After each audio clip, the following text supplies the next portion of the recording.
Olá, estudante! Eu sou o professor Robson Mendonça e estou aqui para revisar o conteúdo desse trimestre. Então, nesse trimestre nós vimos a teoria do conhecimento, estudamos um pouco da filosofia grega antiga, principalmente na figura de Sócrates, Platão e Aristóteles. Então, na aula de hoje, nós vamos pensar um pouquinho a respeito disso. Então, nós vamos conceituar o conhecimento, também descrever a filosofia socrática, explicar Platão e suas perspectivas e também desenvolver a teoria do conhecimento em Aristóteles. A grande questão para essa aula, então, é a gente revisitar os principais conceitos e ampliar a nossa capacidade de entender esses filósofos e aplicar na nossa realidade. Então, desde já, pegue seu lápis, sua caneta, sua borracha, venha comigo nessa aventura filosófica na qual nós vamos viajar no tempo, vamos até a Grécia Antiga, mais ou menos 2.500 anos atrás, e tentar entender um pouco mais sobre o conhecimento, aprofundar a nossa questão principal, aquela que é mais profunda dentro de nós, como, por exemplo, o Sócrates pode nos ajudar com a frase "conhece-te a ti mesmo", ou até mesmo com outras tantas provocações que esses filósofos fizeram. Mas vamos começar do começo, vamos dizer assim. Vamos começar pelo conhecimento. O que a teoria do conhecimento pode nos ajudar no dia a dia? Pense, essa área de pesquisa filosófica, ela tem muito a ver com a nossa capacidade de pensar as coisas ao nosso redor. Tem muito a ver com a nossa análise do dia a dia. Por exemplo, você já parou para analisar o seu dia hoje? Já parou para pensar, por exemplo, o que as coisas ao seu redor querem dizer, se é que elas querem dizer alguma coisa?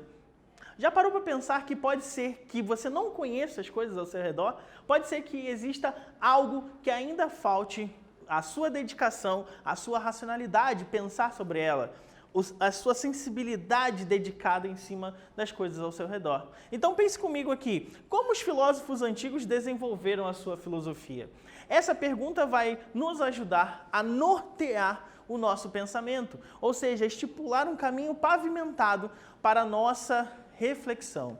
A filosofia tem por base a reflexão racional, então é muito importante que cada um de nós, seja você aí do outro lado da telinha, seja eu aqui, possamos pensar exatamente o que estamos fazendo nesse local, nesse mundo, de que jeito e o que de fato a gente pode dizer que é verdadeiro, que nós conhecemos. Então, paramos para pensar logo nesse começo. O que é questionar? O que é debruçar-se sobre o mundo, pensando sobre ele, de forma a questionar a nossa realidade? Então perceba, estudante, quando você se questiona, por exemplo, por que as coisas são assim? Como elas acontecem? O que de fato elas promovem? Tudo isso faz parte da teoria do conhecimento. Tudo isso nos ajuda, por exemplo, a nortear para onde nós vamos direcionar a nossa realidade e a nossa racionalidade. Então, perceba que muitas dessas perguntas você tem, de alguma forma ou de outra. Mas a filosofia nos ajuda a aprofundar o sentido, a melhorar ainda mais essas perguntas, a aprofundar uma pergunta como: da onde viemos? Para onde vamos? Para que justamente a gente possa qualificar a nossa resposta. Então, estudante, desde já, para pensar uma coisa que você acha fundamental ser respondida e que, de certa forma, você ainda não viu uma resposta que seja satisfatória. Pensa aí um pouquinho. Já fiz até a posição do pensador aqui. Qual é esse questionamento? Qual é essa pergunta fundamental? Pense, qual é a melhor forma de estabelecer essa pergunta?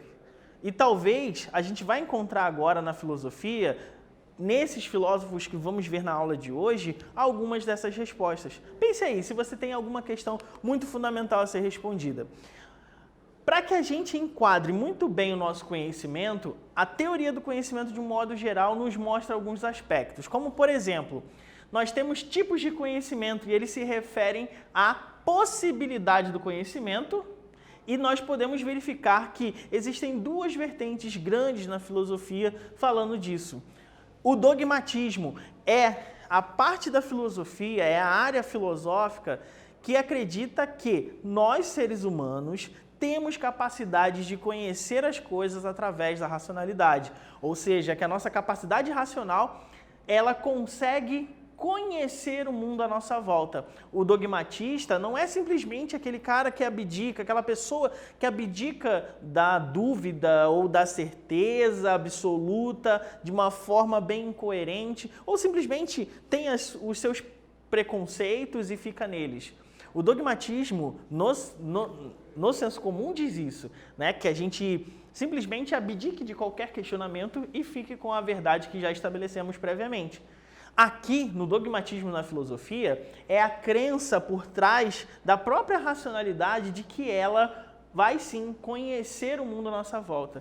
Então, racionalmente, aquele filósofo que é considerado dogmático, ele acredita que em algum momento a nossa racionalidade vai alcançar a verdade no mundo, diferente do cético. O ceticismo, então, é uma corrente filosófica que duvida da nossa capacidade de conhecer o mundo ao nosso redor, que duvida da nossa capacidade de encontrar a verdade, ou até mesmo duvida de que exista uma verdade por trás do nosso mundo. Encontramos exemplos de filósofos céticos que chegam a duvidar da própria realidade. Então, perceba, de que lado você tende o seu pensamento? Será que nós conseguimos alcançar a verdade? Ou será que não conseguimos alcançar a verdade? Isso é decisivo para a gente entender que tanto uma quanto a outra área nós conseguimos argumentos que conseguem nortear o nosso pensamento, conseguem dizer para a gente como mais ou menos alcançar uma definição nesse sentido. Agora, em relação aos tipos de conhecimento, nós podemos olhar para a origem do conhecimento, ou seja, como o conhecimento acontece. De um lado, temos racionalistas que acreditam que a razão vai conhecer o mundo ao nosso redor. E do outro lado, nós temos os empiristas que acreditam que todo conhecimento é oriundo da nossa experiência. Então, enquanto racionalistas acreditam que a nossa razão, pensando no mundo ao nosso redor, consegue realmente alcançar a verdade sobre as coisas, consegue conhecer as coisas ao nosso redor, pensando o conceito que elas carregam, o empirista acredita que somente com a sensibilidade é que nós temos esse primeiro contato com o mundo e conhecemos as coisas à nossa volta. Então, só para recuperar aqui, nós temos tipos de conhecimento que são referentes à possibilidade do conhecimento e também quanto à origem do conhecimento. Então, desde já, nós vamos parar um pouquinho para pensar todas essas questões que vimos até agora da teoria do conhecimento. Essas e outras tantas que em outras aulas nós abordamos. Então veja essa pergunta. O que a teoria do conhecimento entende por formas de conhecimento? Pense um pouquinho aí na sua casa sobre isso, que daqui a pouco a gente volta aqui e com certeza vamos mostrar por onde caminhar essa resposta e mostrar um jeito de responder que provavelmente vai ser diferente do jeito que você está respondendo, mas que vai ter muito em comum e com certeza a gente vai conseguir chegar numa definição melhor.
Então, estudante, qual foi a resposta que você marcou?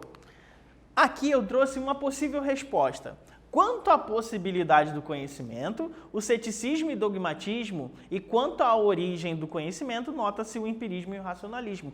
Então, são essas 4 definições: ceticismo e dogmatismo, empirismo e racionalismo, que nós encontramos quanto à origem, quanto à possibilidade do conhecimento na teoria do conhecimento de forma geral. Você pode aprofundar ainda mais um pouco essa resposta, mas se tiver esse conteúdo aqui, com certeza você já está num bom caminho. Então vamos lá, vamos ver Sócrates, que é um dos filósofos mais importantes na história da filosofia. O Sócrates trouxe para a filosofia um conteúdo mais antropológico, ou seja, mais centrado no ser humano. O filósofo Sócrates ele foi representativo a ponto de que a sua morte, o fim da sua vida, está relatado, por exemplo, no livro Apologia de Sócrates, está legado a nós até hoje como ensinamentos da sua filosofia e de várias formas que ele encontrou de conversar, de dialogar com outras pessoas sobre o conhecimento. Por isso que a preocupação principal do Sócrates era o indivíduo, era o ser humano. Ele coloca a filosofia num patamar em que ela se volta para as questões do próprio ser humano. Se lembrarmos um pouquinho dos pré-socráticos, eles tinham uma tendência a olhar para a natureza. Eles olhavam para a physis, para a natureza, e na natureza buscavam entender a origem do mundo. Sócrates coloca o ser humano como centro desse questionamento. Então, por isso que, para Sócrates, é importante observar as verdades universais que nós alcançamos através do autoconhecimento, olhando para dentro de nós mesmos. Por isso que a própria forma com que ele interrogava as pessoas fazia com que elas olhassem para dentro de si mesmas, olhassem para o seu próprio conhecimento, que é conhecido como o método socrático, em que nós encontramos a ironia, que é aquela primeira parte em que ele questiona a outra pessoa simplesmente para saber até onde vai o conhecimento dela, e a maiêutica, onde realmente se arrancam a verdade de dentro de si. Por isso que, quando olhamos para a figura do Sócrates, nós temos que lembrar que, por mais conhecimento que ele tivesse, por mais sabedoria que ele tivesse acumulado durante a sua vida, ele próprio reconhecia a sua própria ignorância, que é expressa na frase: só sei que nada sei.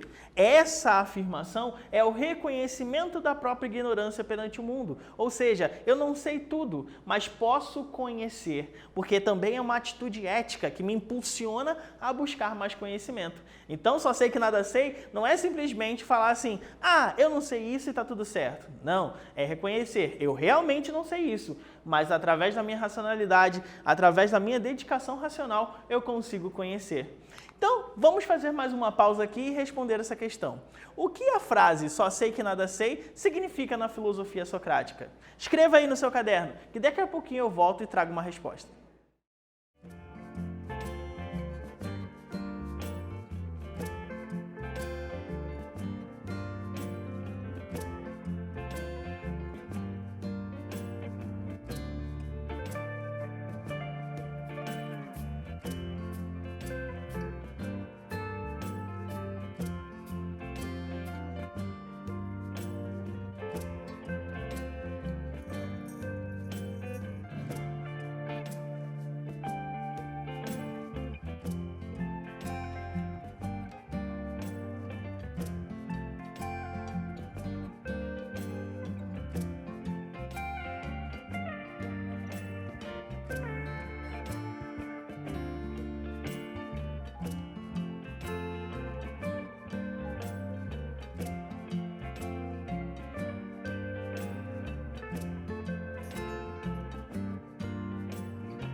Então, estudante, qual foi a resposta que você marcou? Vamos ver uma possibilidade aqui, ó. O reconhecimento da própria ignorância é o pressuposto para racionalizar e ir de encontro ao conhecimento, segundo Sócrates. Ou seja, Sócrates reconhece a própria ignorância justamente para poder ir além, para reconhecer ainda mais conhecimentos que são possíveis e que nós deveríamos dedicar tempo ao autoconhecimento, buscar dentro de nós mesmos o conhecimento e assim alcançar maior sabedoria. E aí, como nós soubemos disso? Muito por conta do Platão, o seu principal discípulo, né? O principal discípulo de Sócrates tinha vários questionamentos, assim como o seu mestre sugeria no método socrático. Então, o que é verdade? Existe a verdade? Se existe verdade, como conhecê-la? Sentidos? Razão? Os nossos sentidos podem ser enganosos? São várias questões que na filosofia platônica nós encontramos. Lembramos que Sócrates não escreveu nada. Todos os relatos escritos que nós temos ou são de Platão ou de outros filósofos, de outros personagens que viviam conjuntamente ou estavam ali próximos ao Sócrates. Então é importante lembrar que o Platão é decisivo no conhecimento que hoje nós temos sobre Sócrates. Então Platão, para nós, é essa figura importante que fez uma diferenciação muito fundamental, que aprofundou ainda mais o sentido do que Sócrates dizia na sua época, e principalmente no que diz respeito ao mundo sensível e ao mundo inteligível, que são dois mundos diferentes. Esse que você consegue tocar com a sua mão, que você consegue ver, que você consegue cheirar, é chamado de mundo sensível, porque ele possui matéria, mundo material. Platão afirmava então que esse mundo era inferior a um outro, que é chamado mundo das ideias, ou mundo inteligível, do qual nós só acessamos com a nossa capacidade racional. E uma parte de nós é que faz esse papel, que é a nossa alma. Então, ele apresenta para nós uma alegoria muito famosa, conhecida como alegoria da caverna, ou mito da caverna, né? Você vai encontrar aí nas literaturas dos dois jeitos. A alegoria da caverna nos explica que existe uma ilusão provocada por uma sombra, por marionetes, por um fogo dentro de uma caverna. É como se nós tivéssemos nascidos aqui, ó, acorrentados ao fundo de uma caverna olhando para essas sombras. Então, quando você olha para as coisas na sua realidade, você está olhando para sombras. Só que quando você pensa nelas de forma equivocada, você está olhando para as marionetes. É necessário fazer esse caminho de saída da caverna. E esse caminho de saída da caverna, ele justamente é feito pela racionalidade, que através da nossa alma, do autoconhecimento e da busca realmente de valores universais, a gente encontra a resposta verdadeira para as coisas. Então, vamos olhar para essa questão aqui. Qual é a diferença entre o mundo sensível e o mundo inteligível em Platão? Escreva aí, escreva no seu caderno, que daqui a pouco eu volto e mostro uma possível resposta.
Então, estudante, vamos ver uma resposta possível? O mundo sensível é aquele formado por matéria, no qual temos contato pelos sentidos. Já o inteligível é o mundo das ideias, acessado somente por meio do intelecto. Então é essa defesa que o Platão faz nos seus escritos. Nós vamos ver algo um pouquinho diferente no seu discípulo, que é o Aristóteles. Então, ó, tivemos o Sócrates, discípulo Platão, e discípulo do discípulo Aristóteles. Aristóteles, então, defende uma outra questão na teoria do conhecimento. Defende que para conhecermos a coisa, para sabermos a verdade, nós temos que sim olhar para o mundo.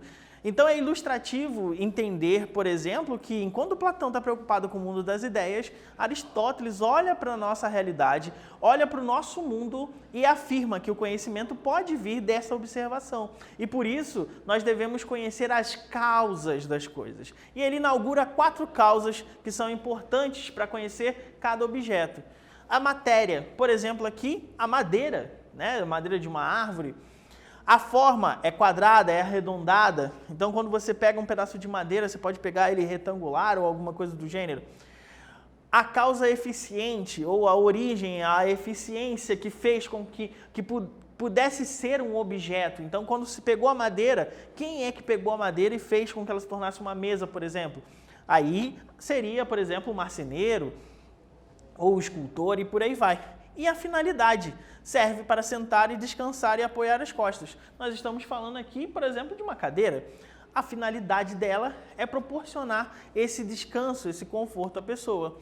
Por isso que em Aristóteles é muito importante olharmos para a substância que ele diz ser, aquilo que é em si mesmo. Cada ser que existe é uma substância. Então você é uma substância, a tela pela qual você me assiste também é uma substância, a parede, enfim, tudo à nossa volta. Essa substância, ela tem 2 atributos, essência e acidente. A essência dessa substância é justamente aquilo pelo qual ela se identifica. Aquilo que se eu retirar dela, ela perde o sentido. Como, por exemplo, um carro. Se eu tenho um carro nas minhas mãos e tiro o motor dele, ele deixa de ser um automóvel, ou seja, algo que se move por si só, pela sua combustão interna. Então ele deixa de ser aquilo que ele nasceu para ser. Ele deixa de ser um carro. Então, esse atributo é chamado de essência. Agora, a cor do carro, aquilo que ele, por exemplo, possui internamente, um banco diferente, isso é um atributo que pode-se ter ou não, ou seja, é um acidente da coisa. Por mais que o carro perca, por exemplo, um banco, perca um decalque ou alguma figura, ou não tenha rádio, por exemplo, ele não vai deixar de ser carro. Então é importante entender que na filosofia do Aristóteles, o mais importante é olharmos para a causa, olharmos para a substância e entendermos também que ela possui ato e potência. Por exemplo, a árvore, ela está em ato, ela é árvore, né? Ela já alcançou ali o que ela é, e no estado presente ela é árvore. Agora, potencialmente, essa árvore pode se tornar madeira para fazer uma casa, uma mesa, ou para também dar frutos para nós. Então, olhando para a filosofia aristotélica, nós temos esses detalhes importantes que vão fundamentar ainda mais o nosso conhecimento.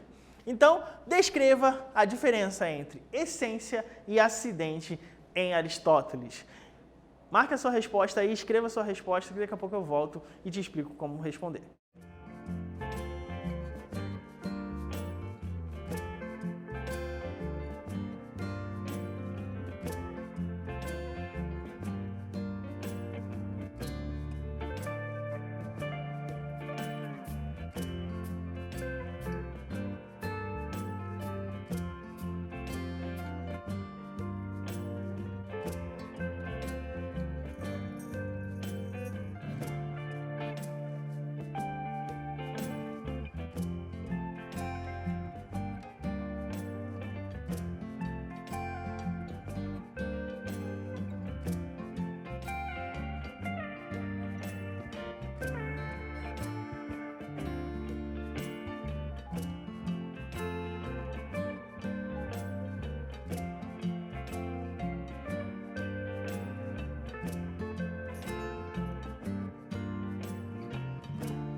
Então, estudante, vamos diretamente à resposta. Essência é algo que identifica o objeto e dá sentido ao mesmo. Já o acidente é algo que compõe o objeto, mas não o identifica e, na sua ausência, o objeto continua sendo. Então, é exatamente essa a diferença que Aristóteles promove para nós. O que nós vimos hoje, então? Teoria do conhecimento, nós vimos Sócrates, Platão e Aristóteles, sempre voltados a esse questionamento. Então, lembre-se de que o conhecimento é algo muito vasto e que, pensando, refletindo, nós vamos muito além. É um prazer estar com vocês. Nos vemos numa próxima oportunidade.